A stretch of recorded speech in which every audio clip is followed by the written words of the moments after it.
أعوذ بالله السميع العليم من الشيطان الرجيم. بسم الله الرحمن الرحيم. إن الحمد لله نحمده ونستعينه ونستغفره ونعوذ بالله من شرور أنفسنا وسيئات أعمالنا. من يهده الله فلا مضل له ومن يضلل فلا هادي له. واشهد ان لا اله الا الله وحده لا شريك له في ذاته وفي ملكه. واشهد ان عظيمنا وسيدنا وحبيب قلوبنا ومولانا محمد صلى الله عليه وسلم وعلى اله وصحبه ومن دعا بدعوته وسن بسنته من علماء العاملين وسائر أهل الإيمان الذين يستمعون القول ويتبعون أحسن. أما بعد، سبحانك لا علم لنا إلا ما علمتنا إنك أنت العليم الحكيم. رب اشرح لي صدري ويسر لي أمري واحلل عقدة من لساني يفقه قولي. وبعد، السلام عليكم ورحمة الله وبركاته. Toutes les louanges sont pour Allah. Nous le louangeons, nous le glorifions, nous lui demandons le pardon contre les méfaits de nos âmes et celui de nos péchés. Quiconque Allah a guidé, nul ne peut l'égarer, et quiconque Allah égare, nul ne peut le guider. Je témoigne en toute vérité qu'il n'y a de Dieu en dehors d'Allah, l'unique sans associé, et que Mohammed, prière et salut d'Allah sur lui, est son serviteur et messager. Qu'Allah prie sur lui, sur sa famille, ses compagnons et ceux les ayant suivis sur le droit chemin, chemin de la rectitude jusqu'au jour du jugement dernier. Suite à quoi, nobles frères dans la foi, nous rendons grâce immensement à Allah, exalté soit-il, qui a permis notre retrouvaille en ce soir du dimanche 18 du mois de Rabiul Awwal de l'an 1443 de l'Hégire, correspondant au dimanche 24 octobre 2021, dans cette noble mosquée de Bonassama, notamment dans cette cité de Douala et dans notre cher et beau pays, le Cameroun. À l'avant de mes propos, j'ose, n'est-ce pas, présenter mes excuses à tous ces fidèles-là, vu ces longues absences que nous avions eu à faire. Ceci était indépendamment de notre volonté, et l'une des raisons, c'était dû aux intempéries climatiques, parce que par moments, il semblait menacé de pleuvoir. Et au-delà de cela, il y a eu des voyages et des petites maladies, mais alhamdulillah, ala kulli hal. Alhamdulillah, aujourd'hui, nobles frères dans la foi, nous allons continuer avec nos cours de la jurisprudence. Nous sommes, si je ne m'abuse, au 63e cours bi'idhnillah ta'ala, notamment dans ce livre, n'est-ce pas, Fiqh Sunnah du Cheikh Sayyid Sabit Hafizahullah. Et nous sommes dans le chapitre des rites funéraires. Et aujourd'hui, nous allons entamer, Inch'Allah, bien que c'est là où on s'était arrêté, Sifatul Ghusl, c'est-à-dire la description du lavage mortuaire. Comment l'islam, dans sa législation, a prévu qu'on doit laver un cadavre après son décès. Le cheikh, il nous dit Al-wajibu fi ghuslil mayyit al-mayyiti an yu'ammima badanahu bil ma'i marratan wahidatan. Le cheikh, il nous dit Al-wajib fil ghusl al-mayyit, ce qui est obligatoire dans le lavage du défunt ou encore dans le lavage mortuaire, al-mayyiti, an yu'ammima badanahu bil ma'i marratan wahida. Alors il est recommandé de verser totalement l'eau sur le corps, n'est-ce pas, du défunt ou encore du mort une fois. Walau kana junuban aw kha'idan, que le corps soit en état de la janaba, c'est-à-dire ayant eu des rapports intimes avec son épouse ou encore avec l'époux, et qu'avant le lavage rituel qui est ghuslul janaba, la personne décède. Alors doit-on procéder au lavage de la janaba et puis on procède au lavage mortuaire, ou comment doit-on faire? La législation islamique dit ici là que le lavage mortuaire suffit pour le lavage de la janaba. Et de même qu'une femme qui meurt ayant des impuretés de la menstrue, elle est en train de voir les règles, elle coule le sang, et avant le lavage, n'est-ce pas, de la menstruation, elle décède, ou bien de l'oshi, alors le cheikh nous dit, sachons que le lavage mortuaire est largement suffisant également pour cela.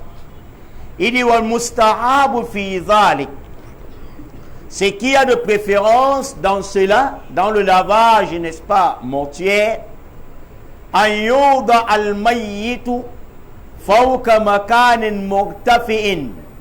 Il dit ce qui est préférable dans le lavage mortuaire, an yuda al mayyit, on doit transposer le corps fawqa makanin, c'est-à-dire sur un endroit murtafa'in, bien surélevé. Donc quand une personne décède fraîchement, s'il est au lit, on doit le transposer du lit au sol. Et on doit couvrir la totalité de son corps avec un drap ou une couverture. Maintenant, au moment de laver le cadavre, alors on aimerait, il est préférable de laver le cadavre musulman dans un endroit un peu surélevé. Et voilà pourquoi j'aimerais attirer l'attention. Une fois, il y a eu un décès dans cette mosquée auquel j'ai vu on lavait, n'est-ce pas, au sol, à moins que ce soit des cas de force majeure. J'espère que vous avez bien suivi. S'il n'y a pas un endroit de lavage mortuaire, mais le lavage mortuaire, alors sachons qu'on aimerait qu'on puisse surélever, laver le corps sur un endroit surélevé. Et le cheikh nous dit wayujarrida min siyabihi, et on doit enlever les vêtements du défunt. On doit le déshabiller totalement. Mais ici, les savants qui pratiquent l'ascétisme, az-zuhud, c'est-à-dire ceux qui ont la crainte salvatrice d'Allah Jalla wa Ala, ils recommandent qu'au moment d'enlever l'habit d'un défunt, juste pour ne pas empiéter sur l'héritage du défunt. Parce que dès que l'homme décède, tout ce qu'il a laissé est sous la possession des héritiers. Jusque l'habit avec lequel il a décédé, ça devient déjà pour l'héritage.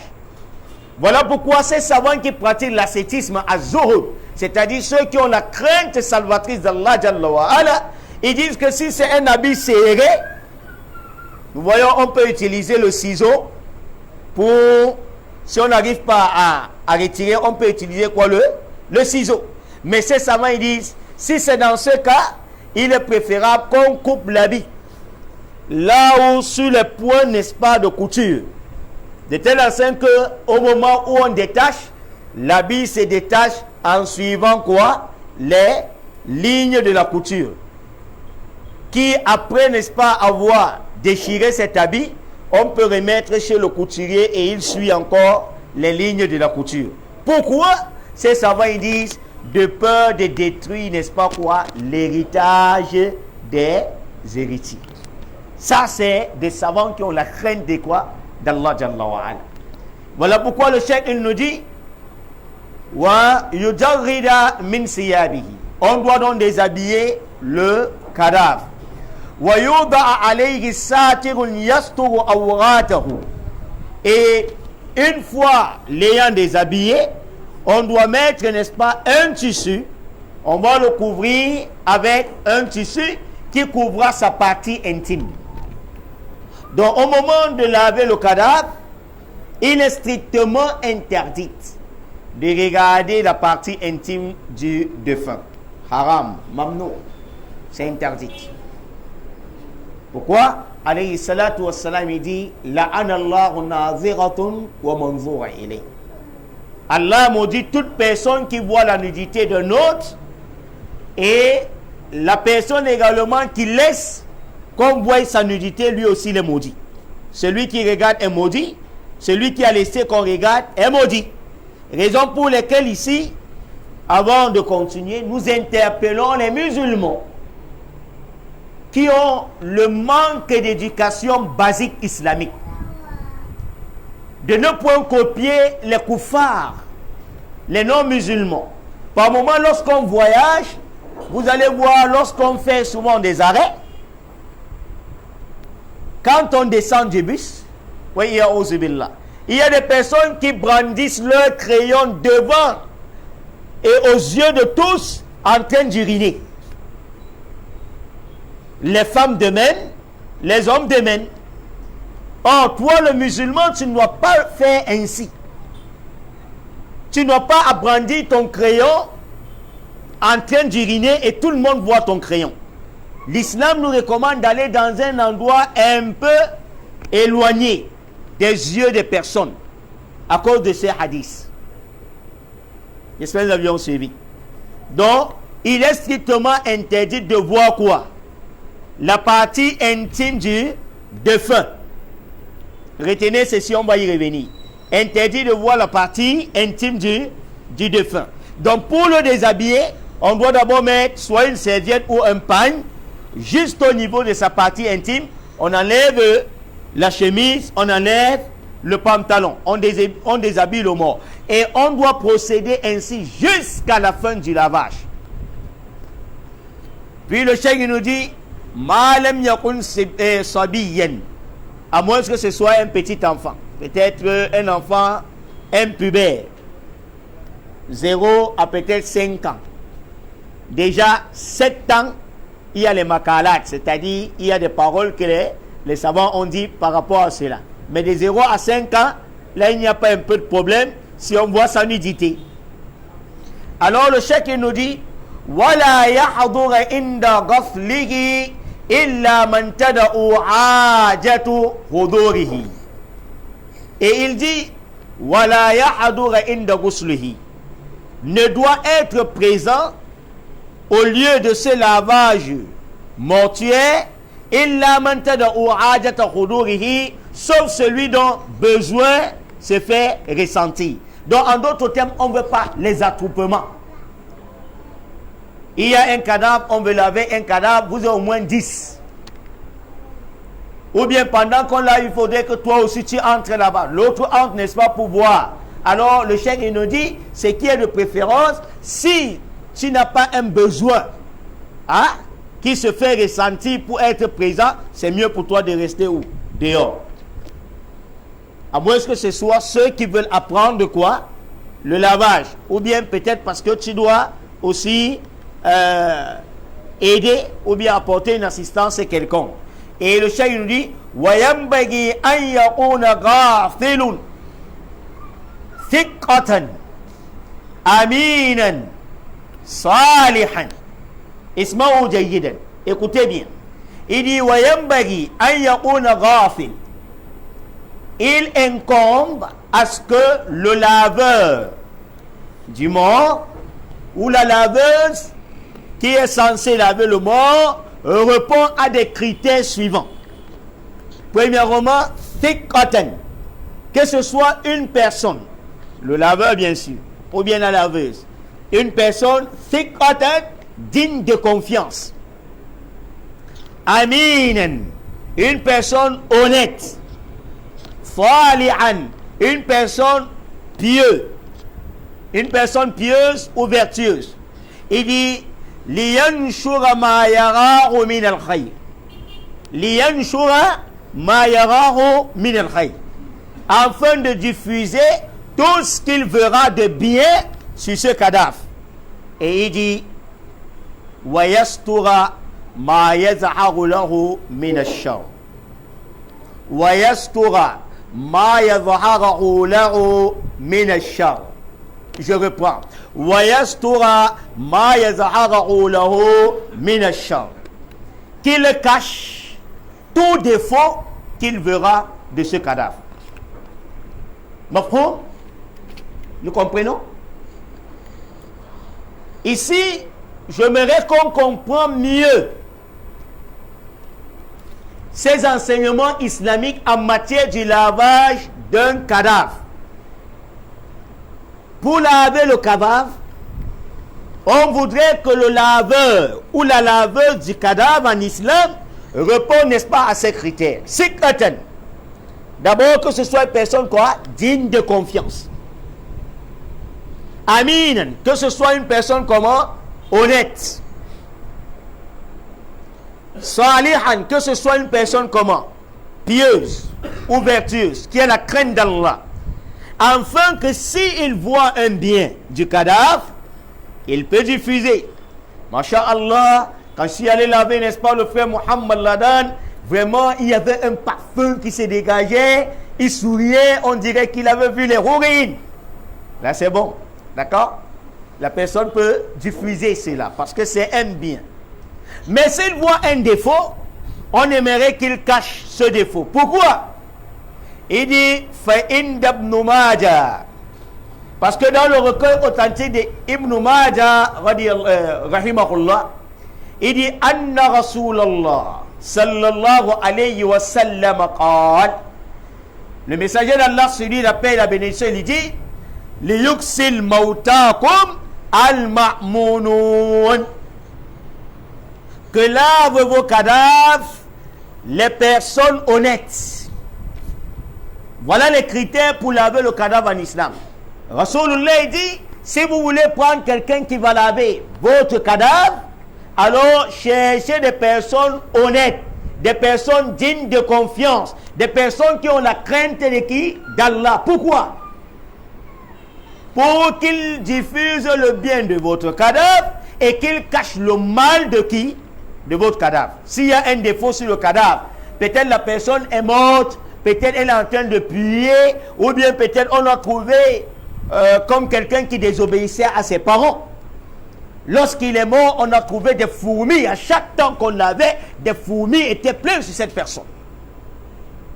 Et chaque cadavre a parfois un défaut. Il y a des cadavres qui ont quoi? Des défauts. Alors, il y a Ikhwan. J'aimerais ici interpeller l'ensemble des musulmans, y compris même certains savants qui font ces erreurs. Je dis bien certains savants qui font ces erreurs. L'islam aujourd'hui n'est pas cette religion qui banalise la mort. La mort pour nous les musulmans, ce n'est ni une fatalité, ni une banalité. Car nous musulmans aujourd'hui, nous avions, n'est-ce pas, banalisé la mort. La mort ne nous dit absolument rien. Vous verrez, n'est-ce pas, des personnes mortes auxquelles c'est nous les musulmans, dans des réseaux sociaux, WhatsApp, Facebook, Imo et autres là, on balance, n'est-ce pas, des cadavres, par moment même, des personnes, des cadavres auxquels la vidéo est extrêmement sensible.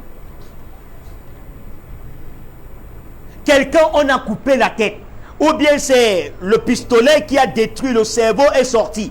Par moment même, la personne est totalement nue. On balance des vidéos. Il y a des accidents. Au lieu de courir à sauver, n'est-ce pas, des personnes, mais on court plutôt à prendre, n'est-ce pas, des vidéos pour balancer dans des réseaux sociaux. À quoi ça nous servira? l'islam nous ordonne que un cadavre, c'est un être à respecter. Alayhi salatu wassalam, il dit, faites du cadavre ce que ce cadavre aimerait qu'on le fasse lorsqu'il est vivant. Voilà pourquoi en islam, il est même interdit au moment de laver un cadavre d'utiliser l'éponge. Parce que ça le fera quoi? Mal. Car le corps vient de se séparer de quoi? De l'âme. Et on dit ici, pour laver le cadavre, il faudrait des personnes comment? Honnêtes, pour ne pas diffuser quoi? Le défaut de ce cadavre. Bien-aimés dans la foi, nous voyons souvent des vidéos qu'on nous envoie pour des morts, non? Il y a des accidents. Ah, ce sont des malfaiteurs qui ont tué telle personne. On balance, n'est-ce pas, des vidéos sensibles. On a coupé, n'est-ce pas, la tête de quelqu'un. Ou bien on est en train d'égorger, n'est-ce pas, la tête de quelqu'un. Ou bien, n'est-ce pas, tous les intestins sont sortis dehors. Dites-moi un peu, si toi tu es vivant, toi de ton vivant, on te présente ta vidéo, voilà ton cerveau qui est, n'est-ce pas, couché par terre, ou bien, n'est-ce pas, tes intestins qui sont coupés, on t'a coupé. Aimerais-tu qu'on te le présente étant vivant? Je vous demande. Aimerais-tu qu'on te le présente ainsi, que ce soit toi comme ça étant vivant? Alors, si tu n'aimerais pas qu'on te le présente ainsi, alors il est strictement interdit également de diffuser, n'est-ce pas, ce genre de vidéos dans des réseaux sociaux. Aujourd'hui, c'est devenu une maladie qui gangrène, n'est-ce pas, la communauté. Et je dis bien, tout le monde y est dedans. Tu verras même certains savants. On te balance une vidéo, toi aussi tu balances ailleurs. C'est interdit en islam. Un cadavre, c'est une soutra. Un cadavre, on va cacher le cadavre. Dès que je suis présentement là, non? S'il savait que je meurs à l'instant maintenant, vous allez d'abord me faire coucher ici au sol. Et ce que l'islam dit, vous allez chercher tout un drap pour me couvrir totalement. Avant de chercher qui doit laver mon cadavre. Pourquoi? Parce qu'il faudrait cacher mon défaut. Le prophète Mohammed, sallallahu alayhi wa sallam, lorsqu'il a décédé, qu'est-ce qui s'est passé? On lui a totalement couvert. Abu Bakr Siddiq, lorsqu'il est arrivé, alors que Omar bin Khattab était dehors, qui dit, quiconque dit que Mohammed sallallahu alayhi wa sallam, on coupe la tête. Les compagnons étaient perplexes, ils étaient embarrassés par rapport à la mort du prophète. Mais quand Abu Bakr Siddiq est entré, il a trouvé le prophète dans quelle situation? Est-ce qu'il a trouvé le prophète sallallahu alayhi wa sallam totalement ouvert? Là, on l'avait totalement couvert. Avec, n'est-ce pas, une couverture. Il est venu, donc il a enlevé la couverture, il a vu le visage du prophète, il dit, Ya Rasulallah, la mort dont Allah Azza wa Jal t'a prédestiné, certes tu l'as accompli aujourd'hui. Mais tellement tu humèdes le parfum, tel que tu es mort, ainsi que tu étais vivant. Il a donc fait un baiser au prophète Mohammed, sallallahu alayhi wa sallam, parce que c'est une sunna. Tu le fais le baiser, n'est-ce pas, au front. Voilà pourquoi nous disons, bien-aimés dans la foi, nous voyons que même pour laver le corps, le cadavre, c'est pas n'importe qui. On veut des personnes qui, honnêtes, des personnes comment, intègres, des personnes comment, qui ont une confiance, qu'on a confiance en eux, des personnes qui ont la crainte d'Allah pour qu'ils ne diffusent pas le défaut du cadavre. Mais aujourd'hui, nous voyons, nous prenons directement les cadavres des personnes, on balance, on diffuse, et c'est par moment des cadavres, des vidéos très sensibles, auquel quand quelqu'un voit est tombé évanoui. Certains même ont écopé la mort à cause de la vidéo que toi tu as envoyée pour le cadavre. Wallah, nous devions arrêter ça. Ce n'est pas l'islam. Si les non-musulmans le font, alors nous, on n'a pas le droit de le faire.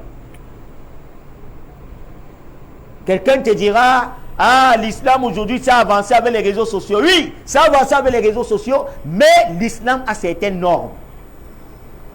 En matière de la mort, le cadavre, la mort aujourd'hui ne doit pas être quelque chose de banal. On s'amuse avec la mort n'importe comment. Qu'Allah nous fasse comprendre. Donc Rasulullah il dit liyaksil mautakum al-ma'munun, que des personnes dignes de confiance puissent laver, n'est-ce pas, vos cadavres. Il dit watajibu niyatu alay, et il incombe également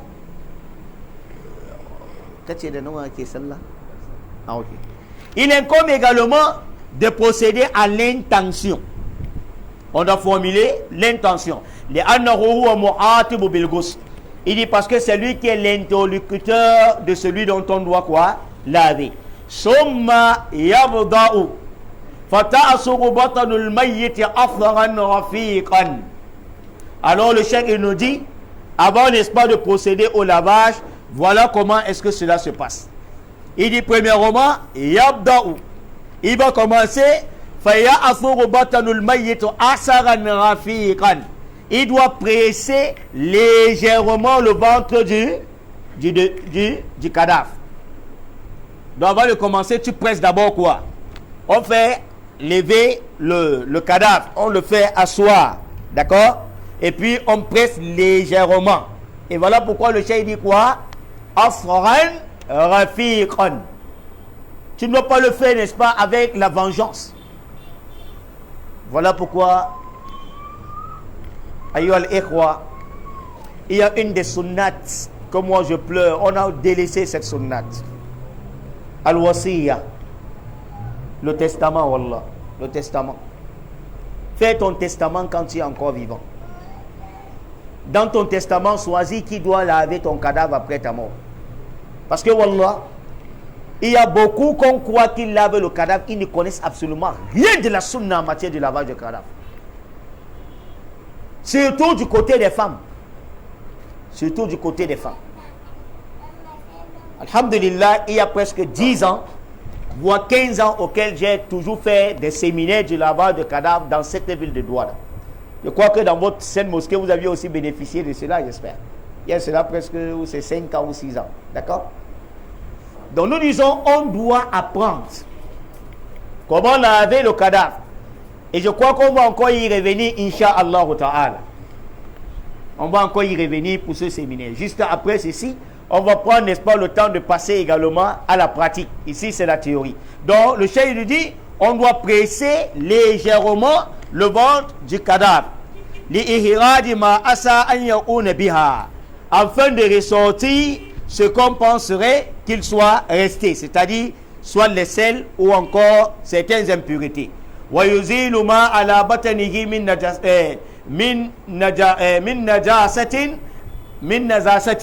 Et afin de faire sortir quelques impuretés qui restent encore dans le ventre. Pourquoi?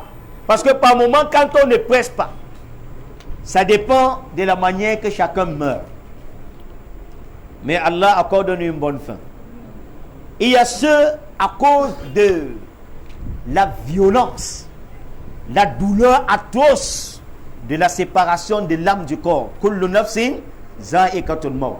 Allah dit, toute âme goûtera à la mort. Wallahi, la mort est assez douloureuse. J'ai dit bien extrêmement douloureuse. Parce que même notre prophète Muhammad sallallahu alayhi wa sallam, pendant qu'il était dans l'agonie de la mort, wallahi, c'était tellement douloureux qu'il disait, Allah inna lil mawti la sakarat. Allah inna lil mawti la sakarat. Qu'est-ce que la mort a des affres? Qu'est-ce que la mort a des affres? Aïcha radiyallahu anha, elle imbibait l'eau de la serviette et elle mettait sur le front du prophète Muhammad sallallahu alayhi wa sallam. À cause de quoi? La douleur de la mort. Donc il y a certains qui, lorsqu'ils viennent à mourir, à cause de cette douleur de la mort, alors il y a par moment les selles qui restent. Par moment, vous allez voir quelqu'un directement a fait les selles. Ou bien il a uriné. Et au moment où on ne presse pas, par moment, lorsque vous êtes en train de laver, peut-être vous avez fini le lavage, au moment de l'ensevelir, vous voyez, les restes de sel sortent. Donc il y a ce cas. Voilà pourquoi, au départ, avant de procéder au lavage, on doit d'abord presser quoi? Légèrement le ventre du défunt. Et il dit, ala ayyaluffa ala yadihi hirqatan afwan hirqatan yamsahu biha awratahu. Alors, avant de le faire, le cheikh il nous dit, ay yalufa ala yadihi hirkatan. L'homme doit porter les gants sur la main avant de le faire. Wa yamsa biha awratahu, et il doit essuyer quoi? La partie intime du cadavre. Il dit fa inna lamsal awrati haramun. Il dit pourquoi? Parce que toucher la partie intime d'une personne, c'est interdit en islam. Toucher la partie intime d'une personne est comment? Interdit en islam. Toi, notre sœur musulmane, donc Shaitan t'a séduit dans le lesbianisme. Écoute donc que toucher la partie intime d'une personne est comment? Haram. Toi, mon frère musulman, donc Shaitan t'a séduit dans l'homosexualité. Écoute donc que toucher la partie intime d'une personne est comment? Haram. La seule personne habilitée à toucher ta partie intime, à voir ta partie intime, c'est seulement ton épouse, ta femme, si vous êtes marié. Et toi, la femme, c'est uniquement le mari. Ni ton père, ni ta mère n'a le droit en islam de voir ou de toucher ta partie intime.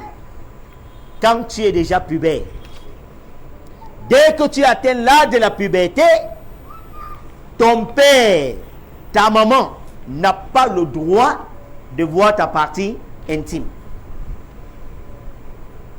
Sauf qui? Ta femme ou encore ton mari. Parce que c'est interdit en islam. Sauf en cas de force majeure. Peut-être c'est une maladie qui, en cas d'impossibilité, on est appelé de le voir. Ou encore chez les gynécologues, une maladie qui peut te conduire à l'hôpital, auquel on est forcément appelé à toucher ta partie intime. Mais pour rien, haram, mamnou. Et toi, le gynécologue musulman, ou encore la gynécologue musulmane là, toi également méfie-toi. Ne touche pas parce qu'il faut toucher. Touche parce qu'il y a besoin. Parce qu'il y a certains gynécologues qui ne sont pas sérieux, hommes comme femmes. Donc voilà pourquoi le cheikh nous dit, avant d'essuyer, après avoir pressé, pour essuyer ou encore laver ces impuretés de la partie intime du défunt, on doit mettre les gants. Il ne faudrait pas qu'il y ait contact main à partie intime. Là, c'est haram, dit le cheikh. Il dit, summa yuwaddi'uhu wudu as-salati. Après avoir lavé cette impureté-là, alors on va procéder à l'ablution. Tel qu'on fait les ablutions pour la prière, voilà comment tu dois faire les ablutions au cadavre, au moment du lavage. Mais certains ont dit 3 fois, d'autres ont dit une fois. Mais généralement, pour le lavage mortuaire, on fait les ablutions une fois. J'espère que nous avions compris. Il dit, li qawli Rasulillah sallallahu alayhi wa sallam. Ceci en vertu des propos du messager d'Allah, celui la paix et la bénédiction, qui dit, Ibda'a bi mayamini'a wa mawadi il-khudu'i minha. Lorsque la fille du prophète Zainab, radiyallahu anha, qu'Allah l'agrée, lorsqu'elle a décédé, alors le messager d'Allah, il a éduqué, a enseigné les sahabiyat comment faire le lavage mortuaire. Il a dit donc, Ibda abi mayaminiha, commencez d'abord par sa partie droite et ensuite la partie gauche. Et il dit, wa mawadi al-khudu'i minha, commencez d'abord par les parties de l'ablution. Il dit, litajdidi simatil mu'minina fi zuhuri asali gurratil tahdil. Il dit, pourquoi doit-on commencer par les ablutions? C'est afin de renouveler tous les traits des ablutions du croyant. Et ces traits-là, ce seront, n'est-ce pas, des signes qui doivent, n'est-ce pas, c'est-à-dire illuminer le croyant au jour du jugement dernier. On appelle Gouratel Muhadjalin, d'accord, ou bien Tahadin. Parce que Yawm al-Qiyamah, c'est avec cela que le prophète Mohammed sallallahu alayhi wa sallam va reconnaître sa communauté. Avec tous les marques des ablutions. Dont les mains, le visage qu'on a pendant les ablutions, tout jusqu'au bras là, les pieds, ça doit scintiller, ça doit briller, tel que, n'est-ce pas, cette caméra est en train de briller Yawm al-Qiyamah. Et c'est avec ça que le prophète reconnaîtra quoi? Sa communauté. Parce que Yawm al-Qiyamah, toute l'humanité sera réunie. Toute l'humanité sera réunie. Du premier homme, Adam alayhi salatu wa salam avait son peuple, Nuh alayhi salam avait son peuple, Ibrahim alayhi salam avait son peuple, Daoud alayhi salam jusqu'au dernier homme. Imaginez des milliards de personnes. Comment donc on doit connaître? Lui, c'est la communauté de Mohammed, l'autre là, c'est la communauté de Jésus. Le prophète dit, tous ceux qui faisaient des ablutions là, on va voir le visage briller, les mains briller, les pieds briller, parmi les milliers, alors on saura ces croyants là. Voilà pourquoi le cheikh il nous dit, l'une des raisons, c'est pour faire encore briller cela, Yawm al-Qiyamah. Il dit, Summa yaksiluhu salasan bil ma'i wa thabun. Puis on va laver le corps, le cadavre, trois fois. Bil ma'i, avec de l'eau, wa thabun, avec le savon. Donc nous comprenons ici que la manière dont on lave le cadavre, on va procéder au lavage du nombre impair. 3 fois, 5 fois, 7 fois, ainsi de suite. Il dit Aouma'i Karahi, ou bien qu'on utilise l'eau pure. Et c'est avec l'eau pure qu'on doit utiliser pour laver quoi? Le cadavre. L'eau du puits, c'est pur ou bien c'est impur? Hein? L'eau du puits.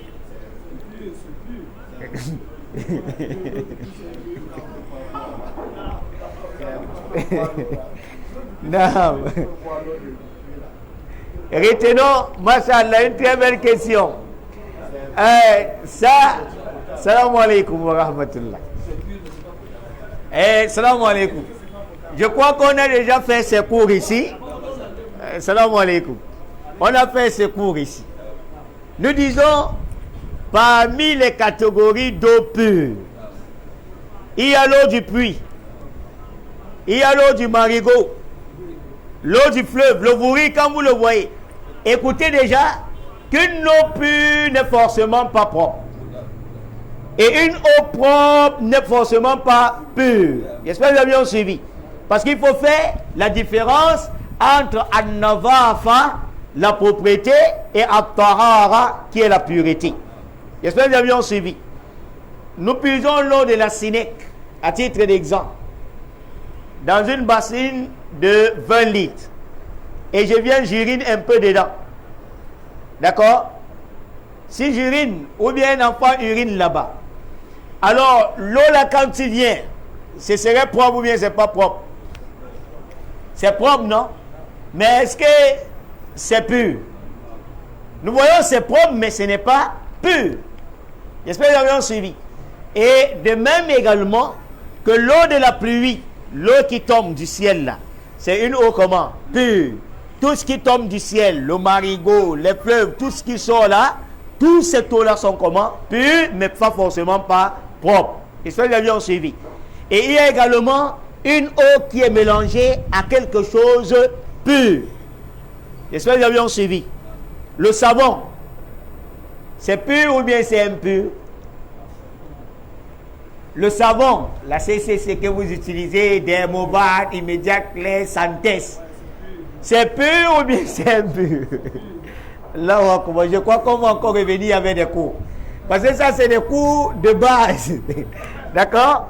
Sans lesquels il n'y a pas l'ablution, et sans l'ablution, il n'y a pas de prière. Il n'y a pas de prière, il n'y a pas de musulman. J'espère que vous avez bien suivi. Alors, nous disons, le savon, par nature, est comment? Pur. Est-ce que c'est impur? Tu laves tes habits avec quoi? Tu peux laver avec les caca? Là. Le savon est pur à la base. Alors, si un savon tombe dans une bassine de 20 litres ou de 10 litres, je l'enlève. Est-ce que je peux faire les ablutions avec? Hein? Comment on est troublé? Ça, c'est le coup depuis le ventre de la mère. Hein? Ça, c'est le coup de base.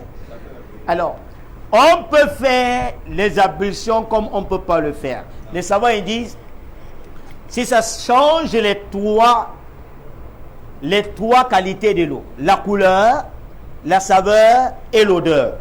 Donc, si le savon tombe dans cette bassine-là et que je l'enlève immédiatement, si la couleur n'a pas changé, l'odeur n'a pas changé et la saveur n'a pas changé, alors cette eau, je fais les ablutions avec. Est-ce que vous avez suivi? Et il est dit également que parmi les eaux pures, permettez-moi, c'est important, ça ne fait pas partie du coup, mais ça va faire partie du coup pour connaître avec quelle eau on peut laver un cadavre. Parce que le cheikh nous dit Al-ma'u karah. Al-ma'u karahi, c'est une eau pure. Si l'homme se lave de la janaba et il y a le reste d'eau, est-ce que madame également peut venir se laver de la janaba avec?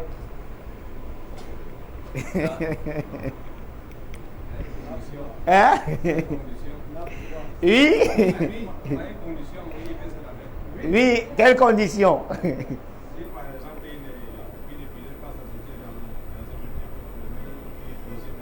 Non, pas d'une bassine ouverte. Je parle d'une bassine ouverte, je ne parle pas de bidon. Donc, si madame vient se laver de la janaba, ou bien que toi tu viens te laver de la janaba, le reste d'eau là, si ça n'a pas changé les trois qualités, alors toi-même tu peux faire quoi? Le lavage avec, c'est une eau comment? Pure. Est-ce que vous avez bien suivi? Le prophète Mohammed sallallahu alayhi wa sallam l'a fait avec le reste d'eau utilisé par sa femme Maïmouna radiyallahu anha. Ça fait partie des qualités d'eau quoi? Pure. Alors tu as une bassine, le mouton, il est pur ou bien il est impur? Allah, je crois qu'on va encore revenir parce que ça c'est des vieux coups que nous avions eu à faire. Le mouton il est pur ou bien il est impur? Vous doutez?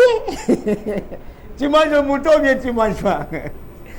Non, le mouton à la base il est pur. J'espère que nous avions suivi. Si tu as une bassine de peut-être 10 litres et que le mouton, tu viens le mouton venir boire de l'eau. Il boit de l'eau et immédiatement il s'en va. Est-ce que tu peux faire les ablutions avec l'eau là?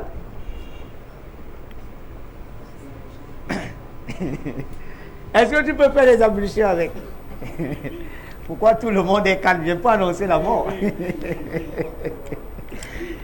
Non, tu dois faire les ablutions avec cette eau-là.